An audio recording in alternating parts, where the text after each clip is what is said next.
So good afternoon, everyone. My name is Tino Korologos. I have the privilege of being part of the NYU faculty for 30 years.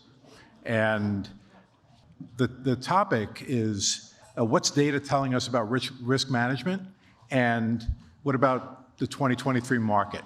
And we could probably spend hours with the panel that we have, but their names have been introduced. I'm going to start on the far end. Joe Williams, who's a founder of Keller Williams. John Lippmann from New York Life. Jim Costello, economist from MSCI.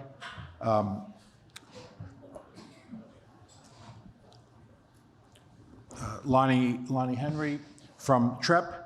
Rob McGregor from Chatham Financial, and then Kirsten McGregor from principal and founder of Sagax. Now, everyone pretty much knows the five gentlemen, but I'd like maybe, Kirsten, if you could take a minute or so and just talk a little bit about what you're doing, because it's a little bit different than the rest of the group. It's a little different. I do economic development following major economic disruptions and natural disasters. I've been doing that. I was a senior policy advisor for President Obama's Hurricane Sandy task force. That was the first big rollout of looking economic recovery. So I've been doing that focus for about 10 years, and the pandemic has certainly picked up work for us, so we're doing work all over the country. Okay, thank you. So we've heard a lot about valuation. We're going to start off with that today, and then we're going to talk about interest rates, debt, and then a little bit about hedging. So, Jim, on the valuation side, MSCI, formerly Real Capital Analytics, has its hand on the pulse of market data, valuation, transaction trends. So, what have you been seeing in the market, especially over the last 9 months? You know, it's been interesting. The way things are moving today is faster than at points in previous downturns in my career. I'm not sure if some of that is just about just the nature of the financial environment changing, or if it's nature of more information allowing people to think about things and the risks more quickly. But it is just shocking to me how quickly some of the changes in the interest rate environment have forced the market to seize. This fall, going around the country, talking to people at different conferences, and to a person, everybody's shutting down their investment committees in the fall because I can't find good deals buying individual buildings. So I may as well just not have that weekly meeting, and let's just wait. Let's take a wait and see attitude, or start to plan for the time when prices do change, when when sellers are willing to move or forced to move. I mean, the attitude that I've heard here expressed by a couple folks today, that there's a great opportunity ahead. You know, when you reset things to a higher cap rate level in the future, that's where you can have some great gains. But people expecting that, you know, there's just stepping back, and we've seen the deal volume slow dramatically in recent weeks. I mean, in the past, we were always looking at deal volume on a monthly basis, some of our stuff quarterly, globally. But week by week, it's been amazing just how quickly it's starting to shut down. And yeah, we're getting into the holiday season here, and there's cocktail parties and everything, so some of the deal flow starts to slow naturally. But then there's always a spike at the year end. But yeah, none of it's really showing up yet. And it really gets down to the buyers and sellers, this disconnect on their expectations. Sellers, you know, they have an asset. If they can hold it to, you know, the maturity of the debt and not take a loss, they're not going to. Nobody's going to take a loss if they're not forced to. But buyers, you know, they're not going to be buying at yesterday's cap rate today, because they have this expectation that the Fed has been raising rates, cap rates haven't adjusted too much yet, and so each camp is in different corners. And until something gives, we're still going to see lower levels of liquidity for a while. One thing just to say about that, when you have fewer transactions, when fewer transactions are marking the market, you have to be very careful about, in terms of interpreting the data, how close that comp is to the investment that you are looking at. So when there's a huge amount of liquidity in the market and transaction volume is very high, it's much easier to look at your comp set and say, we have 15 great comps to this asset. When there are fewer transactions driving that comp set or creating that comp set for recent sales. And certainly since interest rates have come up, transactions valued slowed, you really have to look at what you're comping to and what makes sense today. Just a commentary on the, you're right. relative value of comp data versus discounted cash flow or other kind of. You're right, but you just in terms of what does actually transact, there's some high quality asset trades at a high price. There's something else going on there besides just sort of the risk from the financial markets in there. But one thing I do find interesting on that issue is looking at differences in the practices that the appraisers use in the United States versus the appraisers in the UK. The appraisers in the UK, they've been marking asset values down quickly, month after month after month recently, using at a pace faster than during the global financial crisis. United States, as I've been traveling around this fall, I sit down with appraisers, have a drink with them at a bar, so it's not like official, and you can get them to talk about things. And they'll say, "Are you marking asset values down?" No, I don't see enough comparables yet. To your point, the thinness of the market. But the process says that they have to, use recent examples. So, okay, but would you buy at that price? And the answer, oh, no, I wouldn't buy at that price. But the appraisers in the UK can use other financial information. I mean, you got to look at the other financial information and sort of how does this investment class work relative to others? I think, Jim, you hit on something as it relates to interest rates, right? And the velocity here, right? So I go back in time a little bit, and we go back a decade. We have a yield curve that's basically zero, right? Time costs zero. Discounted cash flow models, everything looks great. Leverage looks great at zero, particularly if you can generate some real economic growth. We were in 2015, we started a rate hiking cycle, and the pace of that rate hiking cycle, 25 bips December 2015, another 25, it took a year to go another 25. And we ultimately got to 2.5 on the Fed funds rate, and we had to start walking it back. Ultimately, COVID hit, took it all the way back down to zero. And you look at this year, and we've gone from 0 to 4 in the span since March, right? So the velocity, statistically, I think I've seen over 100 trading days with greater than one standard deviation move. I think Goldman Sachs had noted that there's been 51 days this year where rates have moved 10 basis points. So as an investor, as somebody lending money, as a buyer, there's a lot going on, and it's happening so fast. To your point, boiling the frog slowly. Not going to jump out of the pot, but this one, you turn it up right away, the market shuts down. And we somewhat forget sometimes that interest rates are a price. Yeah. And it's a reservation rate in many ways, right? If I can go put my money to work at 4%, risk-free, well, if I'm going to bear some risk, I need a return above that.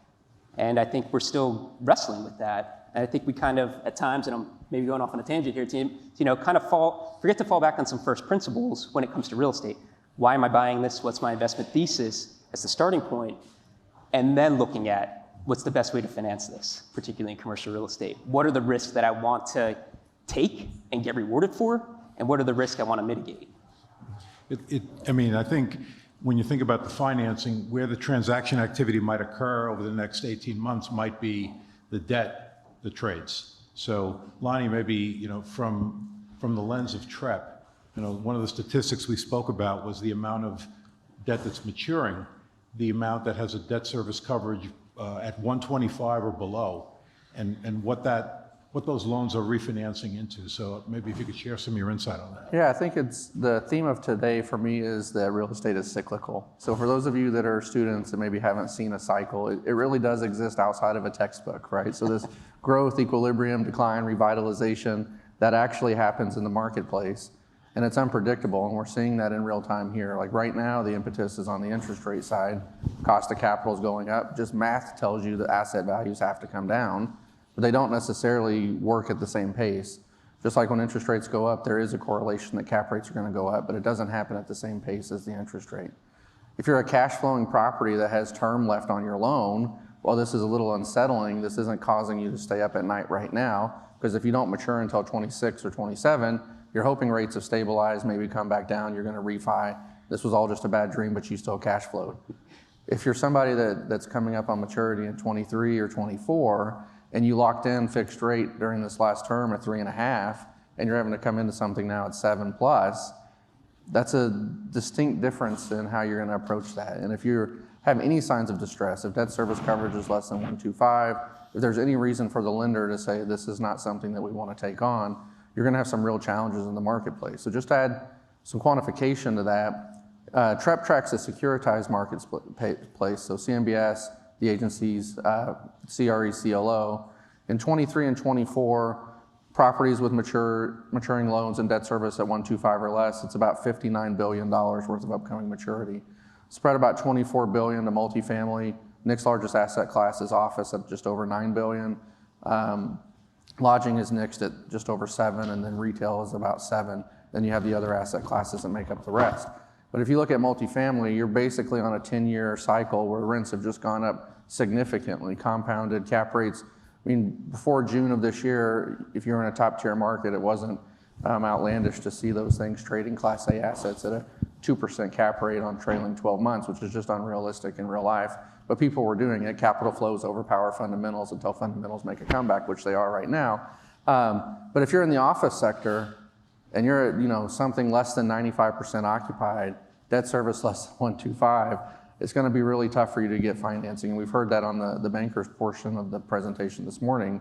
And then add to that, if you're a 1980s vintage B-type property that's probably functionally obsolete, that's just another layer of challenge that you're going to face. And then if you're in New York and you have local law 97, that's additional regulatory burden that says if your building creates carbon footprint above a certain threshold, you're going to get fined. Those are just additional layers of complexity that get added to the marketplace. So I would say the optimist in me says that the panel of developers actually gives me some sense of hope in the sense that they're trying to organize through public-private partnerships, capital raises and other things to come to market with a solution for those obsolete buildings. But if you're sitting on the sidelines right now with a loan maturing, it's going to be tough sledding for you. What you're hoping is that you can contribute enough equity to make the lender feel like you're still invested. You can work out some sort of an extension, 24, 36 month, and hopefully this blows over before we actually start seeing the real distress in the marketplace. How much of that debt that's maturing is floating rate? So right now, most of that, with the exception of multifamily, is fixed rate. So your office, retail, and lodging is going to be mostly fixed rate. On the multifamily side, a lot of it is the CRE floating rate debt. So just to add some context there, in 2019, on the CRE CLO universe that gets securitized, had set a record year for issuance in 2019 at about $19 billion in total issuance. 2020 was COVID. Obviously, the market shut down. I think they had somewhere around $10 billion in issuance in 2020. But in 21, there was $45 billion worth of CRE CLO issuance, almost exclusively floating rate deals, almost exclusively multifamily.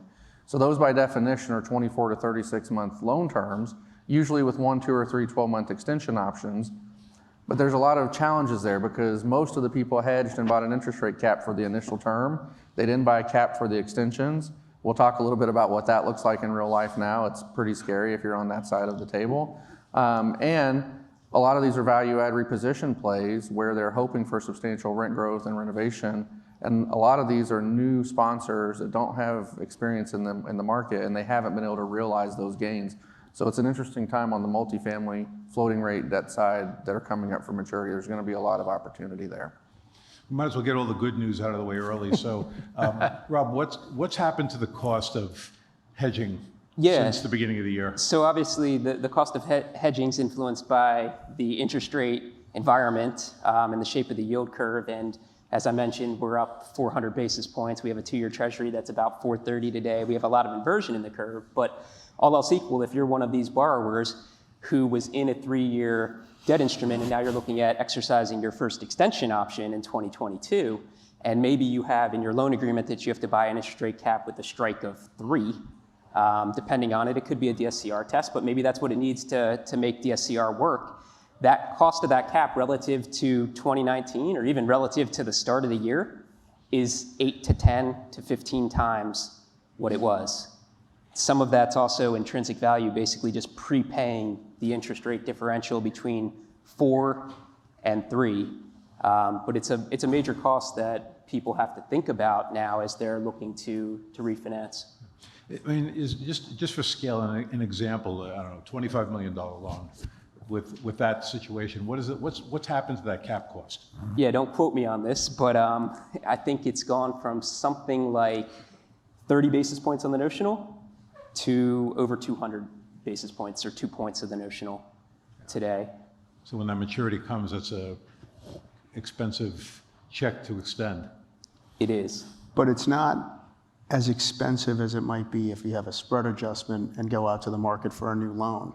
So if you look at whatever the in-place loans are that are coming up, you're talking about a typical bank 3-year deal with a 2-year extension option, and you're coming up to market now, and that deal might have been written at, let's just say, the equivalent of SOFR plus 150 today, and that's the extension term, and you have to effectively buy a rather expensive cap for a year to get it, you're actually going to make up a fair amount in terms of the spread that you continue to enjoy for the next year. So there's some money in the loan too, and I know Barry was talking about mark to market on the debt, but it's important, whether you report it or not, for whatever regulatory reason, it's important to think about what the intrinsic value is of the loan that you're maintaining by complying with whatever covenant it is, whether you're facing a hard maturity or just an ongoing covenant to comply with whatever hedging requirement.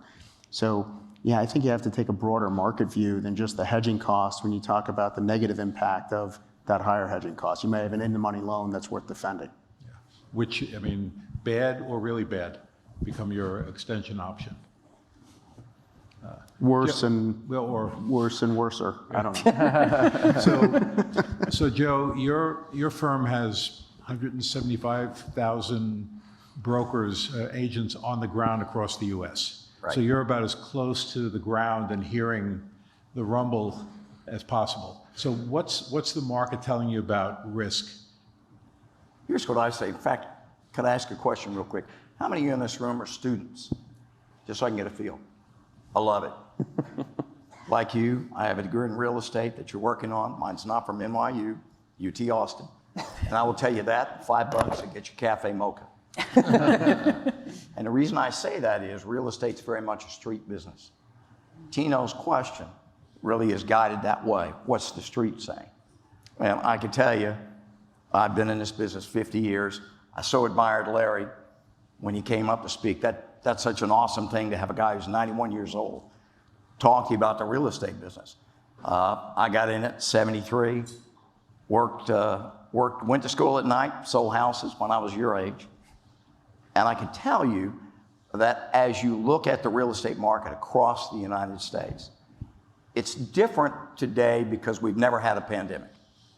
And I think everybody in this room, especially all the bald heads like me and Jim and the gray heads out there, will tell you when that thing hit, nobody knew what was going to happen. I mean, we didn't know. Stop the dividends, batten down the hatches. Let's wait and see. Of course, what happened 4 months later, everybody went home, took their laptop, took their mobile phone, and guess what? Not much changed. And it was a complete shock to us. So all of a sudden, everybody needed more space. And the real estate market shot up like a rocket here in New York, across 10 major markets, almost everywhere. Middle America, I'm amazed when I go to Northwest Arkansas and go driving around. That place is active. It's crazy, beautiful, great fish. You could shoot deer, anything you want to do. Northwest Arkansas's got it.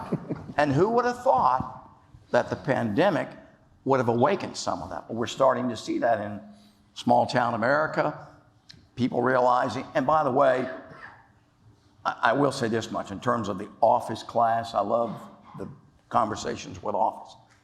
You know, we're a franchise. And Gary and I learned a long time ago, there's 3 things to franchising. Go get the best people, learn the models, learn the systems. And I will tell you what's interesting about that is, in pure office, I agree with what Barry said a few minutes ago. I love that Texas term, bullshit. Okay? There's 4 basic personality styles. And this room is full of those 4 styles. 2 of those styles don't work well at home. Go talk to Jamie Dimon. He's right down the street. He's in the office. He can't work at home. Neither can Elon Musk. And so the reality is some of these asset classes in real estate, residential is not really going to change much. Everybody wants a roof over their head. Even Barry saying this, the SFR, single family rental group, big. Houses, big. From 09 to 010, we were short close to 1.5 million new home units. We're still short. Go find an apartment here in downtown New York. It ain't easy to do. So the supply shortages that we have, they're going to hold some of those prices right where they are for a certain period of time. The inflation, that was a no-brainer. Shut down a third of China, duh. Can't buy an oven, can't buy a toilet flapper. What's this with toilet flappers? And it's indiscriminate what's happened to the supply chain. It'll fix. Cost of money, when I was 19 years old selling houses, it was 6.5%. I like some of the people, when you bought your house, Tino, your first interest rate was what? Probably about 7. Oh, you're a lucky man. We paid 13%. I was happy to get the house.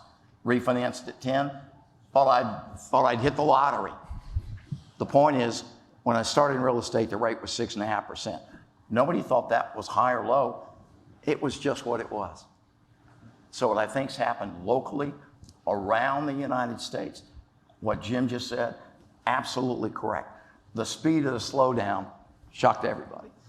We've seen it all over the country. All of a sudden, my agents are going, what happened? Well, what happened is, for 10 years, we've refinanced our house at 3%, 2.5%. And now, overnight, as you said, the rate's doubled. So everybody is doing what? It's the pandemic pause. I don't know, but I'm not going anywhere. And that's what we see right now around the rest of the country. So there's a shift. Is it consistent? It's consistent throughout the whole, I'm from California to Florida, Detroit, back to South Texas, North South Texas, where we have 2 million people piling across the border every month. The comment they made earlier, we need to figure out how to put those guys to work. Why can't we fast track immigration? But that's another story. Different panel. So, we talked about the financial risk, we talked about the concerns about value. These, I don't know if you want to call them, they're not so tail risks that occur. We have geopolitical risk, but we also have environmental impact that's also wreaking some havoc in certain markets. I want to say the number I remember, something around 160 or 180,000 homes in Lee County and Fort Myers that were destroyed, effectively. So that's a different risk. And Kirsten, your lens is kind of into that. What's available to help rebuild? So what are you seeing on that front? So first, of course, private insurance and the data part of that is looking into reinsurance, Swiss Re, Munich Re. I actually work with the federal government a lot, so FEMA, Army Corps, Department of Commerce, and we're seeing trillions of dollars going out, unprecedented amount. And I think that that's something that we haven't really talked about either. All that money coming in as the disruption was occurring. Typically when a disruption occurs, it's a reimbursable. So you have billions of dollars coming in after. So you're not able to see the impact of the federal funds that are going out while the disruption is occurring. So I think that that's why there's so much volatility in the reports that we're seeing too. But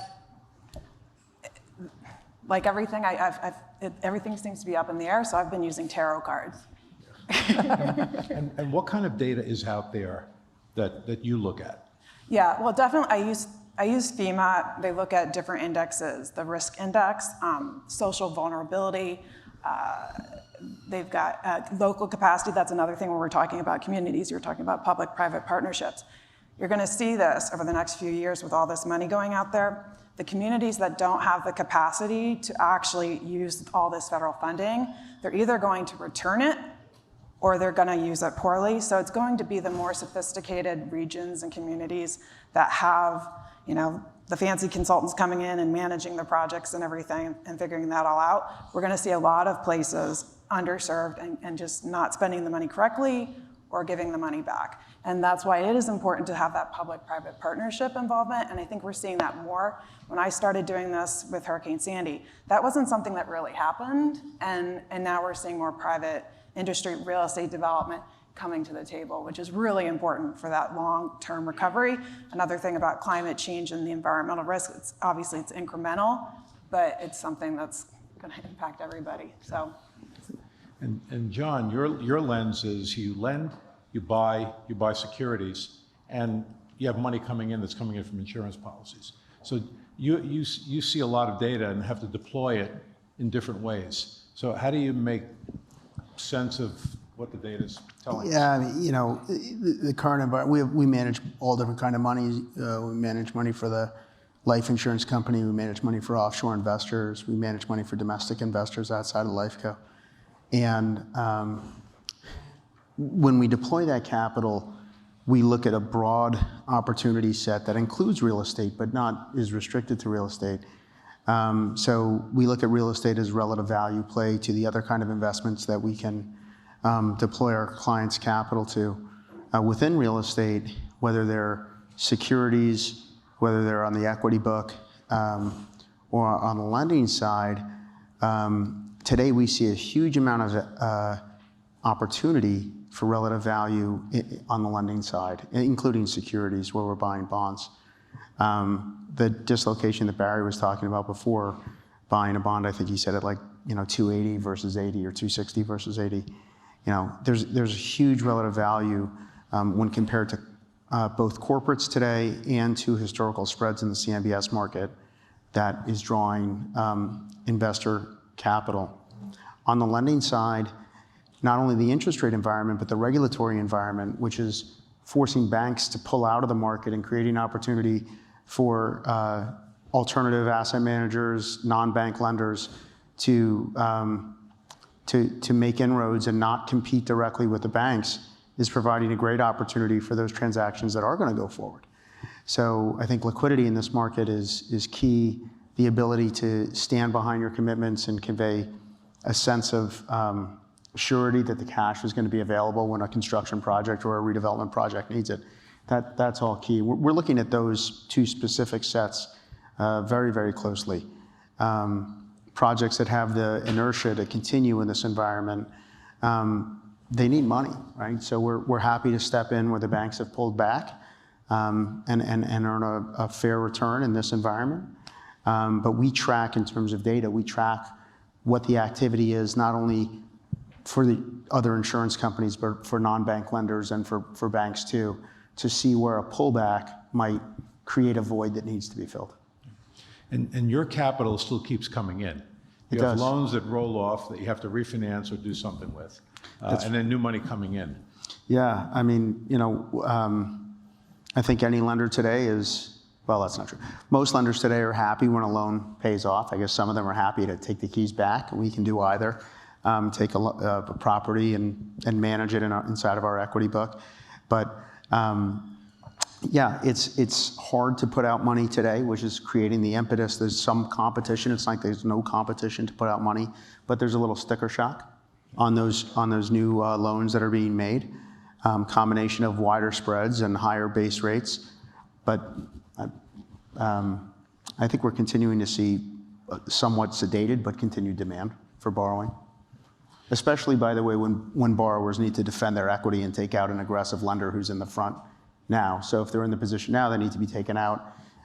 If you have good real estate to begin with and it's just a balance sheet that needs to be fixed, deploying money into those situations, whether it's in senior mezz, pref, or common equity, is really an easier way to go than to tell the story about how an asset's going to be redeveloped, which gets into the fundamental analysis more.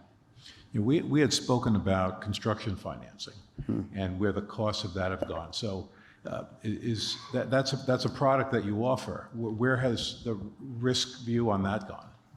Yeah, as a firm, we went from doing no construction lending 10 years ago to building out the structured debt platform that has historically done over $1 billion a year. That the spreads typically over a fully deployed, stabilized buildings for an investment grade, meaning 60% give or take advance rate, they're historically 75 to 100 basis points wide of a typical loan. So if loans are trading, 150 over, construction loans might be trading 225 to 250 over.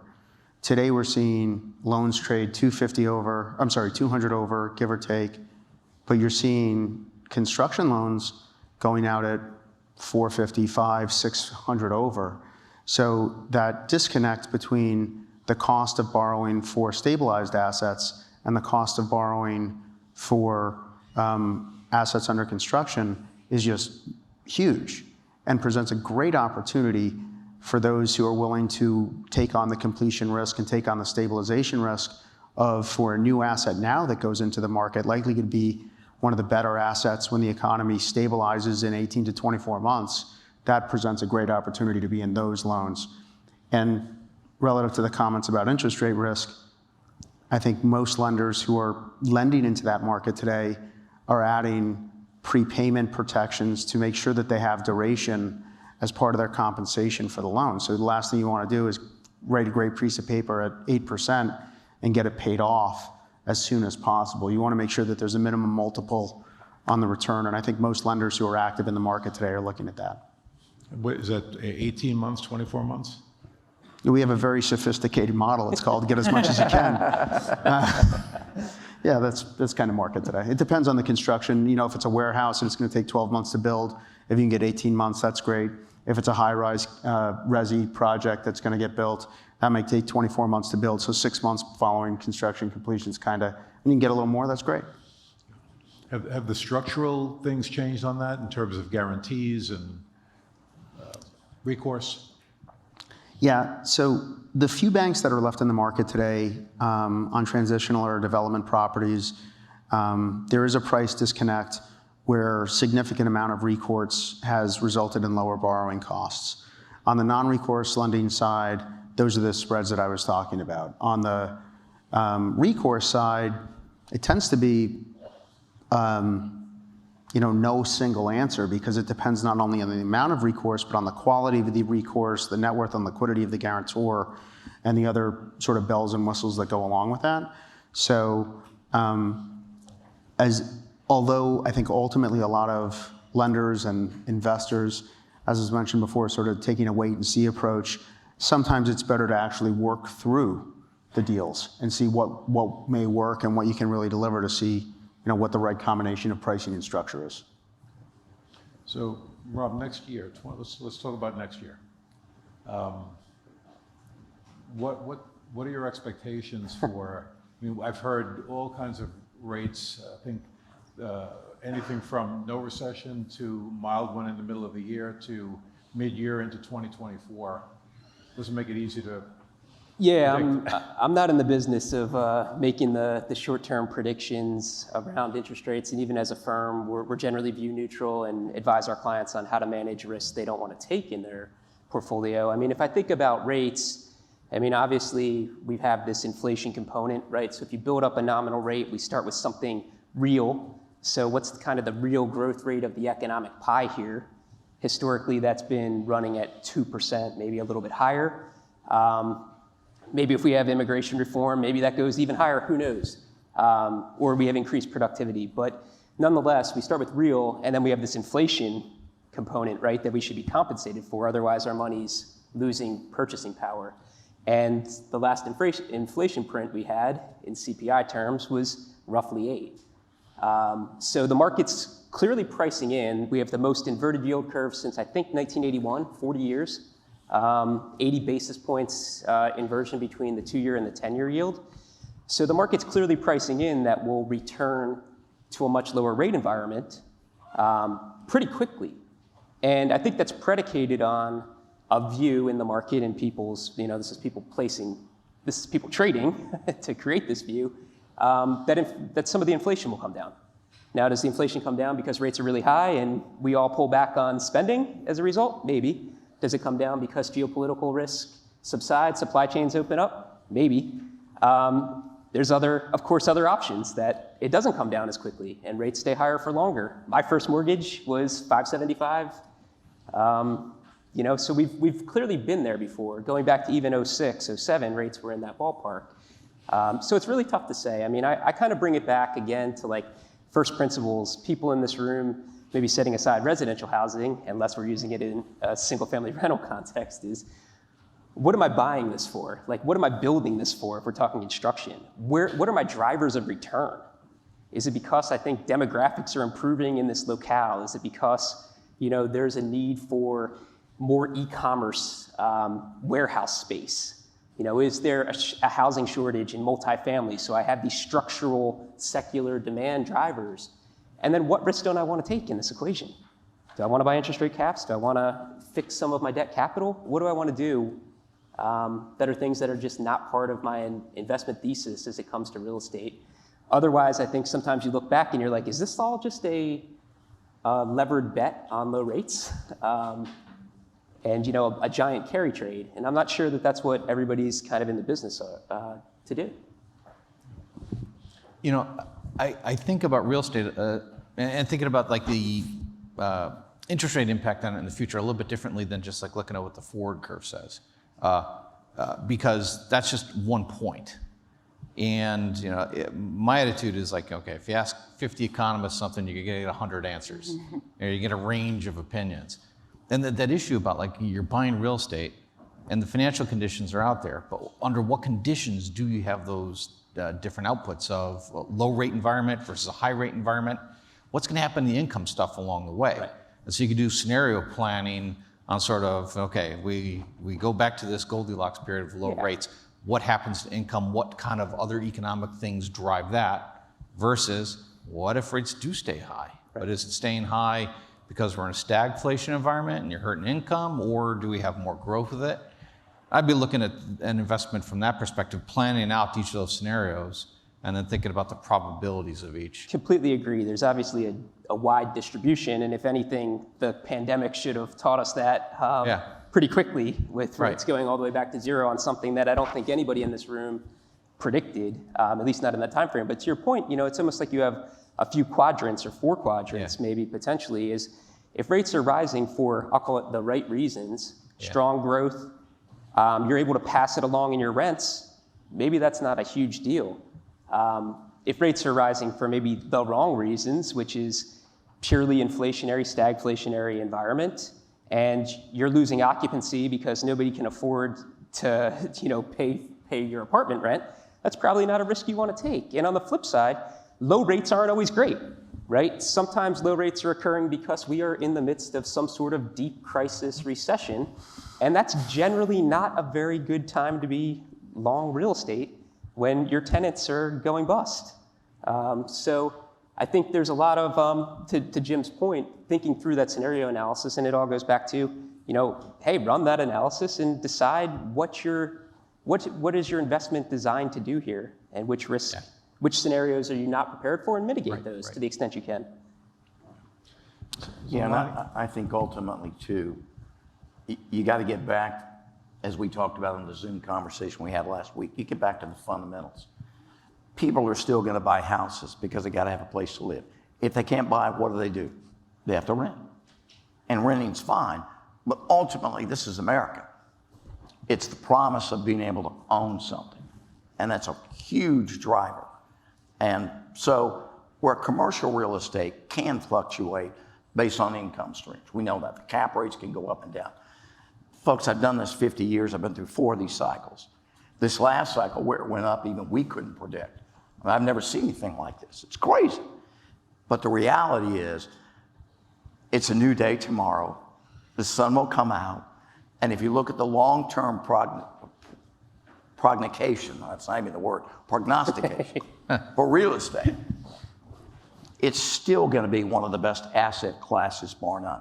They're only making so much land.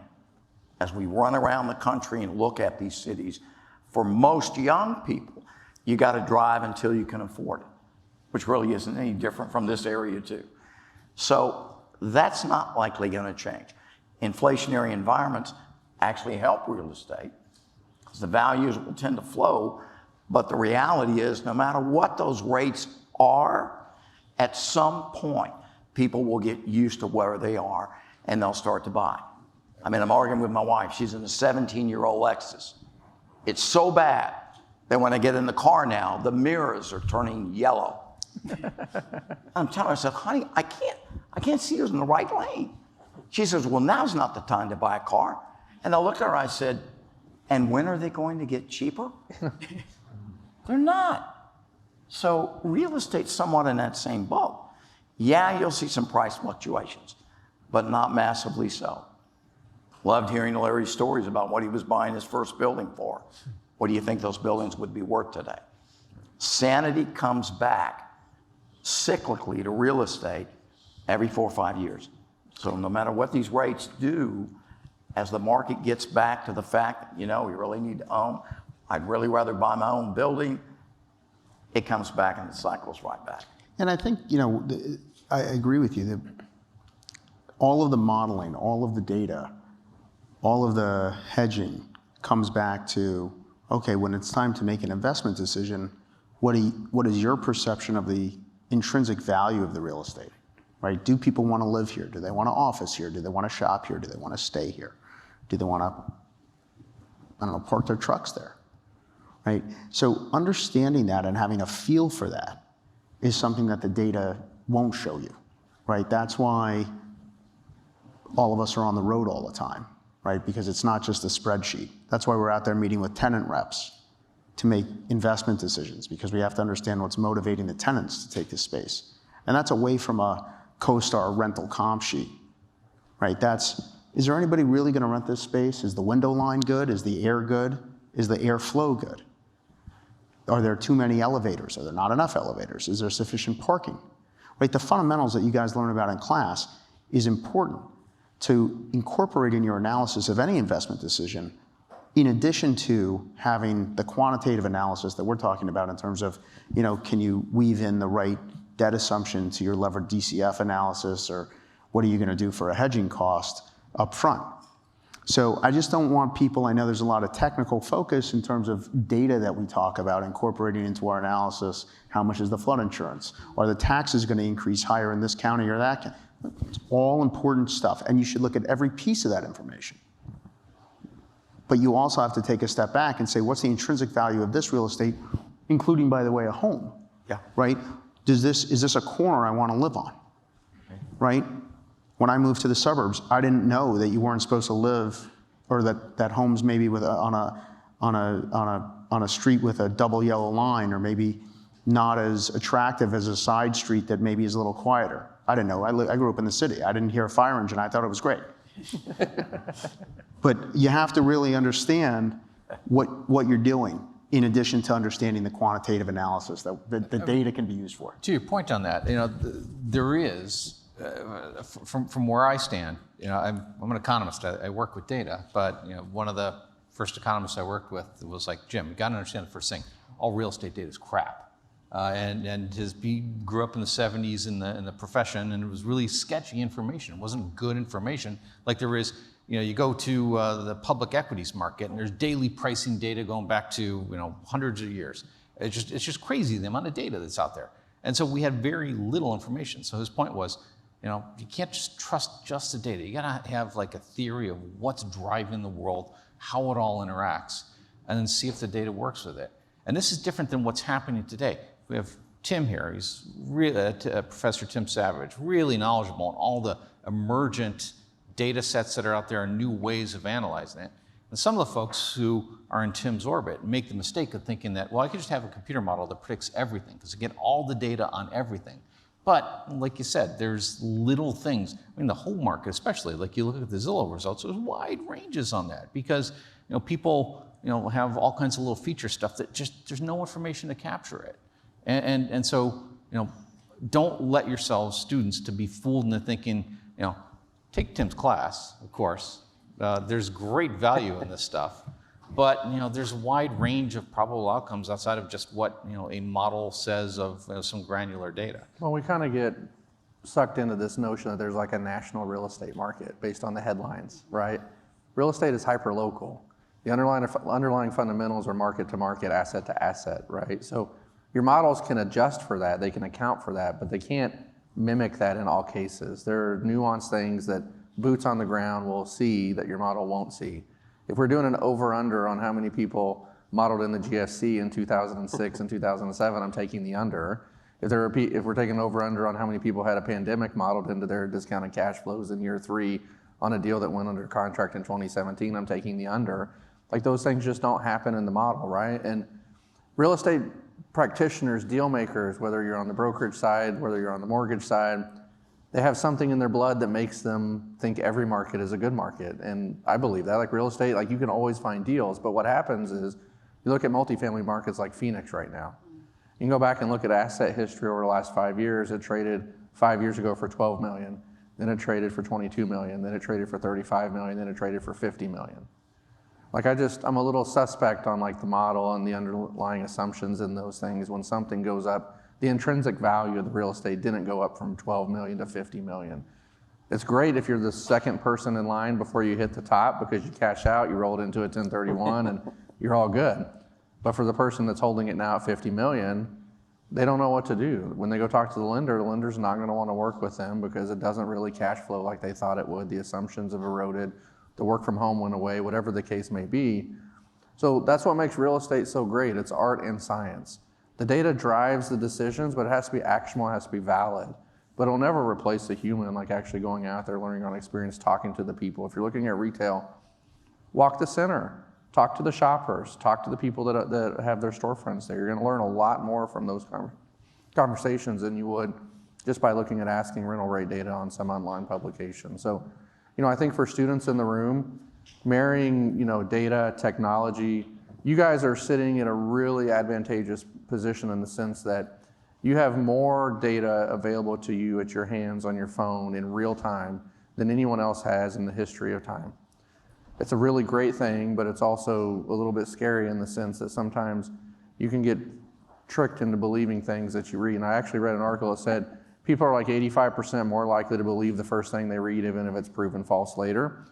But like this real-time narrative of what's happening in the marketplace at a national level doesn't necessarily translate down to the individual location or asset. So leverage the technology, but also get out there and meet people. It's a relationship business. That's not gonna change. And the more that you can meet, like today's panel, I know I'm kind of going on here, but I love real estate and I love this stuff. Like I wish this went to midnight tonight. Like the lineup of speakers that we all got to listen to today from actual practitioners in the space that are doing this every single day. I mean, it's incredible. Like the amount of information and wealth of knowledge that they were able to share with us is just, it's incredible. Like we're seeing real time the marketplace, the dynamics of the market that we talk about in a textbook actually playing out. And you guys are getting to see that firsthand. I think you're in a really great spot. Leverage it to your advantage going forward. And I think, there's gonna be deals. Interest rates will come back down to some semblance of normalcy, whatever that is. And things will just continue to move forward. Like, keep going. I'm optimistic. One of the things that I think is just kind of interesting, just reflecting on this discussion, which was all started with a question about 2023. Like the thing that jumps into my head is, I think along the lines of technology and data, we get sometimes sucked into a short-termism, right? We're thinking about what can we do today? We're in this cycle of everything's immediate. And I think, maybe some of the commentary up here is, that's not always your investment horizon, right? And I think we need to be, careful about that when we're thinking about things. You have to survive the short term to see the long term. So you have to stress test your models. You have to look at the data. But at the end of the day, you have to marry that up with what is my horizon here? What am I investing for? What are my goals?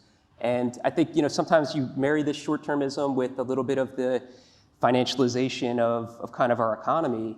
And it can be powerful in maybe sometimes the unpleasant ways. And I think we've seen that play out in 08, and maybe we're seeing it play out today in crypto or some other spaces. And I think, just taking a giant step back, what happens in 2023 probably isn't the end game for what many people in this room are looking at. And I 100% agree with that. I think the investment horizon, the time that different people look at to make real estate investments is a very important part of any investment decision.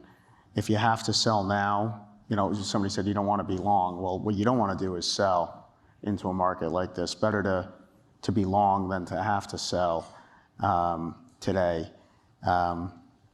And you really have to think about when you're deploying capital, what the contingency is to if you're not able to realize the investment according to whatever model that you're putting together. So if you say I have a 5-year investment horizon, but if that's not an optimal time, right, when am I looking to get out? We talked about extension options before. The primary term of your loan should be sufficient to achieve your business plan.